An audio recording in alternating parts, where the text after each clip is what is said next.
എല്ലാവർക്കും ഹാപ്പി വിഷു. നമ്മൾ ഇന്ന് അമ്പലത്തില് പോവാം.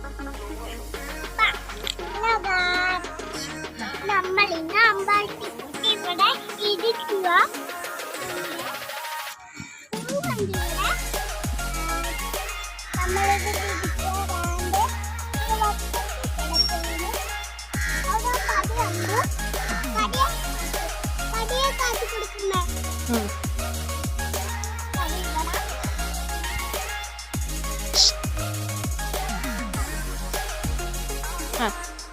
നടന്നു വാ.